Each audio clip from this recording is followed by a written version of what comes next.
अब सवालों के घेरे में आ गई है। कोवैक्सीन को भारत बायोटेक ने बनाया है। नई स्टडी में पता चला है कि कोवैक्सीन लगवाने वाले लगभग 1/3 लोगों में से 1 साल बाद साइड इफेक्ट्स देखने को मिल रही हैं। बनारस हिंदू यूनिवर्सिटी के रिसर्च में यह पता चला है। देखिए रिपोर्ट।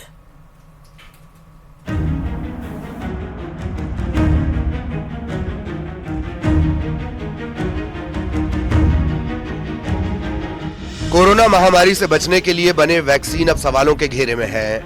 कोविशील्ड के बाद भारत में बने कोवैक्सीन पर भी सवाल उठ रहे हैं। बीएचयू के रिसर्च में कोवैक्सीन के साइड इफेक्ट की बात निकलकर सामने आई है।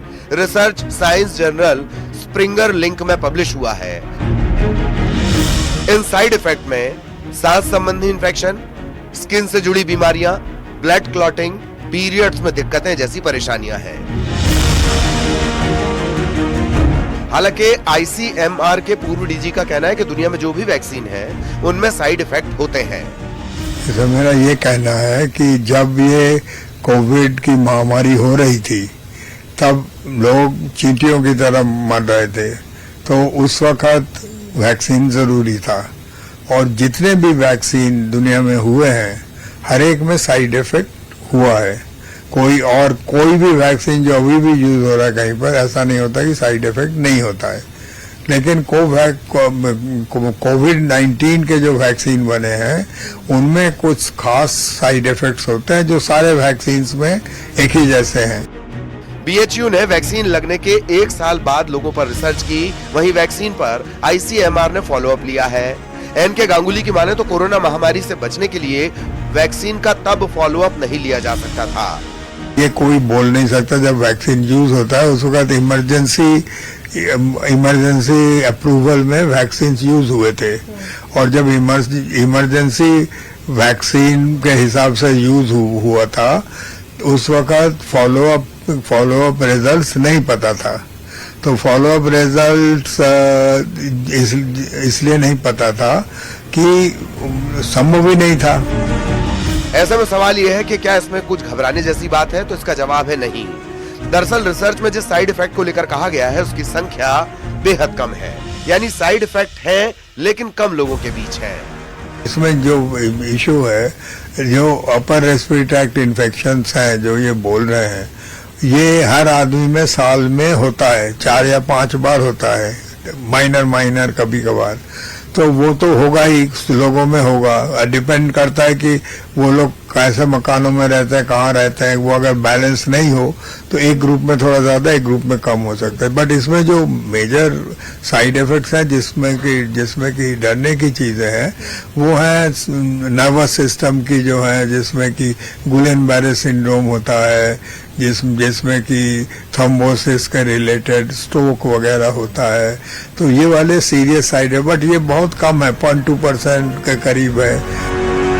कोरोना महामारी के दौरान बने वैक्सीन ने करोड़ों जिंदगियों को संजीवनी दी है। ये भी समझने की जरूरत है कि जो वैक्सीन आ रही है वो रीडिफाइंड है।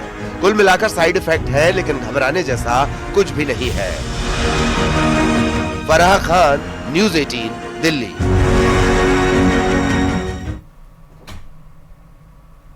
यूपी के कानपुर में गर्मी और हीट वेव से बचाने के लिए चिड़ियाघर के जानवरों के लिए भी विशेष इंतजाम किए जा रहे। जू प्रशासन ने बंद बाड़े में कूलर लगाए हैं, साथ ही खुले बाड़े में रह रहे जानवरों के लिए वाटर स्प्रिंकल लगाए गए हैं, जिसके जरिए पानी की बौछारों से जानवरों को गर्मी से राहत मिल रही है।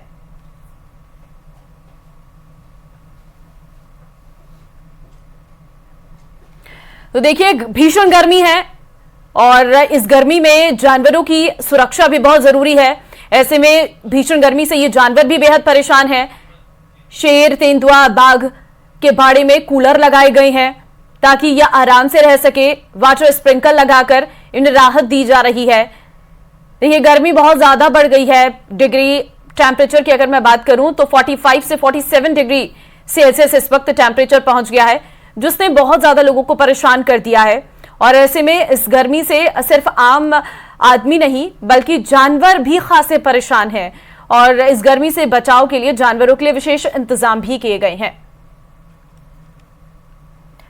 छत्तीसगढ़ के सरोना वन परिक्षेत्र के गांव सारवंडी में वन विभाग ने एक तेंदुए का रेस्क्यू किया है। दरअसल भोजन की तलाश में पहुंचा तेंदुआ 25 फीट गहरे कुएं में गिर गया था। जब कुएं में देखा तो लोगों की आंखें फटी की फटी रह गई।